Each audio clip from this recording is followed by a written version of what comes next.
पड़ोस का युवक 10 माह का नवजात शिशु को लेकर हुआ फरार। परिजनों ने हत्या की आशंका जताई।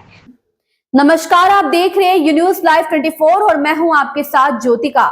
आइए रुक करते हैं खबर की ओर। पड़ोस का युवक 10 माह का नवजात शिशु को लेकर फरार हो गया।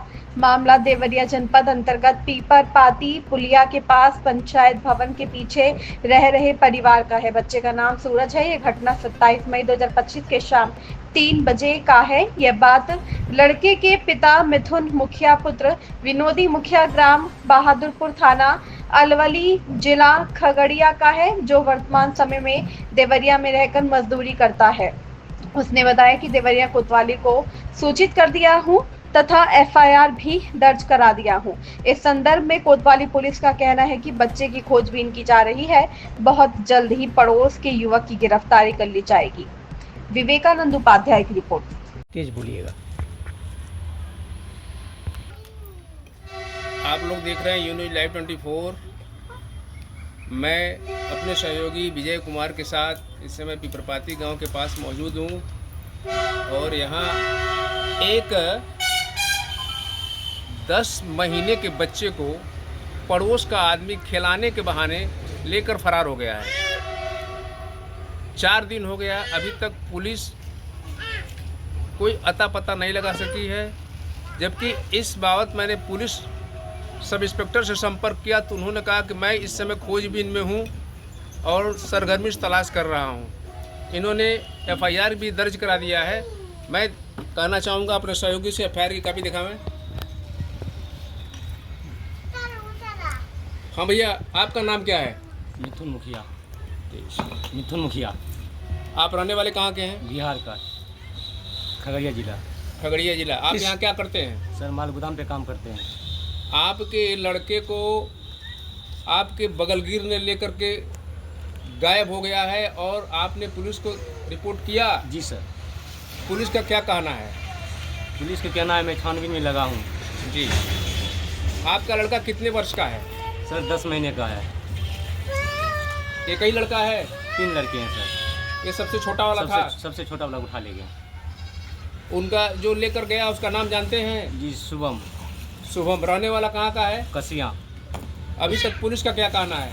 पुलिस कह रही है हम छानबीन में लगे हुए हैं, थोड़ा आप भी ढूंढने में मदद करें। शुभम के पिता का क्या नाम है? शुभम के पिता का नाम है मल्लू। कहाँ का निवासी है? कसिया। कसिया। जी सर। कसिया मोहल्ला भी पता है क्या? सर हमको मोहल्ला पता नहीं है। मोहल्ला पता नहीं है। जी सर। वो यहीं रहता था बगल में आपके? बगल में ही रहता है सर, पीछे है वो। अच्छा, इसके पीछे रहता था। वो क्या काम करता है? वो सर गरबा माटी काम करते थे, कभी वही टेम्पू चलाते थे, रिक्शा वाला। उसके बाल बच्चे हैं? सर उनके मतलब दूसरे घर के हैं बच्चे, उनके अपने नहीं हैं। एक अच्छा। लड़के हैं उनके पास। अच्छा, उसके बच्चे नहीं उनकी नहीं है बच्चे। उसकी पत्नी कहाँ है? यहीं रहती है? उनकी पत्नी यहीं रहती है। आज उनको भी उठा के पुलिस वाले ले गए हैं। अच्छा, पुलिस कोतवाली ले गई? जी सर, कोतवाली उठा के ले गए। हाँ। पुलिस ने आपको कहाँ कहाँ लेके गई थी ढूंढने में मदद करने के लिए? सर हमको मदद करने के लिए पहले कसिया लेके गई हैं। हाँ। उनके बाद विजयनगर लेके गए। विजयनगर? विजयपुर। जी विजयपुर। हाँ। आगे क्या कहना चाहेंगे आप? सर हमको यही निवेदन है, किसी तरह हमको बच्चे को बरामद करवा दीजिए सर। बच्चा बरामद हो जी जाए। सर। चलिए सर। वाह। आपका नाम क्या है?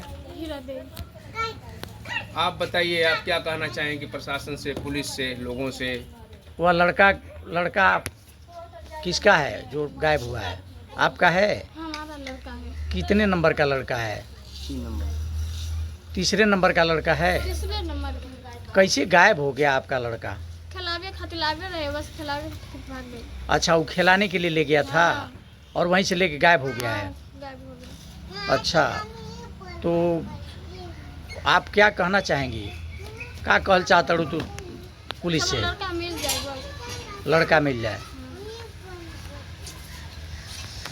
मैं देवरिया जनपद के अंतर्गत इन लोगों का जहाँ जहाँ शंका गया, कसिया, विजयपुर, बरियारपुर में, मैं देवरिया कोतवाली पुलिस से, प्रशासन से मांग करता हूँ कि अविलंब इनके लड़के की बरामदगी कराया जाए, नहीं तो आने वाले दिन में इस तरह की घटनाएं शहर में बढ़ेंगी और यह पुलिस प्रशासन के लिए सरदर्द बनेगा। दोस्तों, मैं बता दूं कि इस समय हम लोग ये पीपरपाती नहर के किनारे मौजूद हैं। यहाँ पर यह परिवार जो आप पति पत्नी को देख रहे हैं। इनके तीसरे नंबर के बच्चे को अभी मात्र वह 10 महीने का बच्चा है, उसको एक व्यक्ति ने गायब कर दिया है उसका, जबकि उसका नाम वगैरह सब इनको पता है।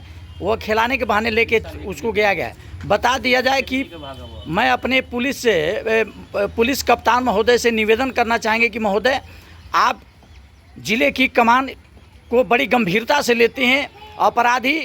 अपराधियों का वर्चस्व ऐसे बढ़ते जा रहा है, निश्चित तौर पे इनके बच्चे को बरामदगी होनी चाहिए और वह जो शख्स इनके लड़के को लेकर के फरार है उसको तत्काल गिरफ्तार किया जाए और कड़ी से कड़ी सज़ा दिया जाए, ताकि वो भविष्य में इस तरह का काम न कर सके।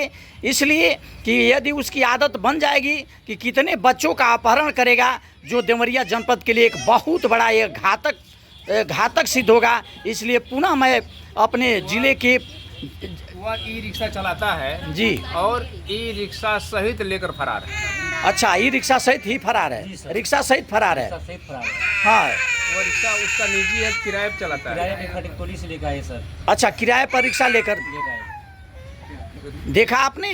ये इस तरह से पुनः मैं अपने ज़िले के कोतवाल महोदय और कप्तान महोदय से अब बताने का प्रयास करूंगा कि इस तरह के यदि चोर कह लिया जाए, गुंडे कह लिया जाए, अगर ऐसे मासूम बच्चों का अपहरण करके और ले जा कर के पता नहीं क्या करते हैं, अगर इन पर तत्काल एक्शन नहीं लिया गया तो भविष्य में देवरिया जनपद के लिए बहुत घातक होगा। जय हिंद, जय भारत। तंबाकू मुक्त महिला गांव चौपाल का उद्देश्य क्या है बाबा जी? तंबाकू मुक्त महिला गांव चौपाल का मुख्य मकसद ये है कि नशा जिस प्रकार से शहरों को अपने आगोश में ले रहा है, उसी प्रकार से गांवों में भी नशा आज बुरी तरह से पहुंच चुका है।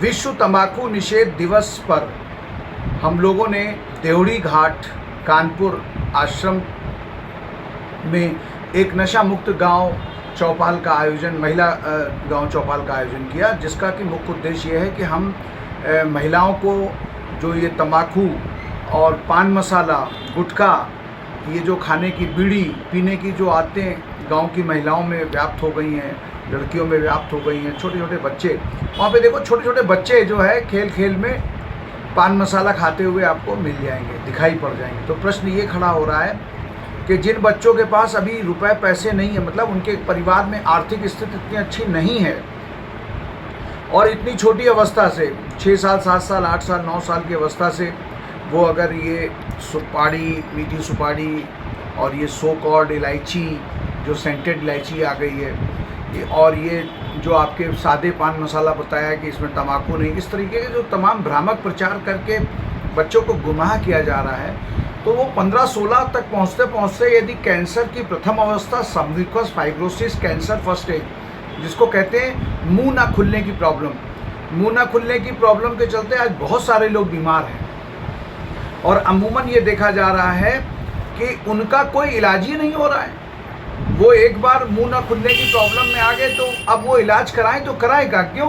क्योंकि सरकारी इलाज तो है नहीं और जो प्राइवेट इलाज है वो इतना महंगा है कि वो करा नहीं सकते हैं, तो वो मरने के लिए विवश हैं।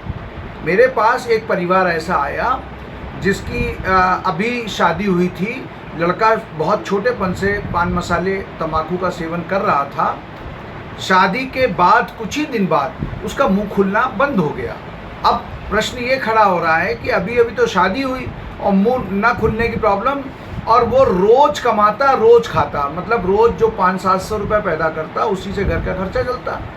अब प्रश्न ये है कि वो रोज कमाए या इलाज कराए, तो ऐसी स्थिति में वो क्या करेगा? वहाँ पर न सरकार उसके साथ खड़ी है, न सामाजिक संगठन उसके साथ खड़े हैं, क्योंकि किसी के पास इतना रुपया नहीं है कि वो इलाज करा सके। तो मैं विश्व तंबाकू निषेध दिवस पर आपसे केवल एक ही बात करता हूँ, यदि आपका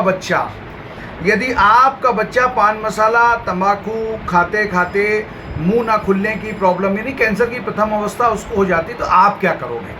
आप डॉक्टर के पास जाओगे, भागोगे, और कैंसर का जो इलाज है वो बहुत महंगा है। अब कीमोथेरेपी को ले लो, कई कीमोथेरेपी करानी पड़ती है और कीमोथेरेपी बड़ी कष्टकारक होती है, जिसमें रात भर आदमी चिल्लाता है।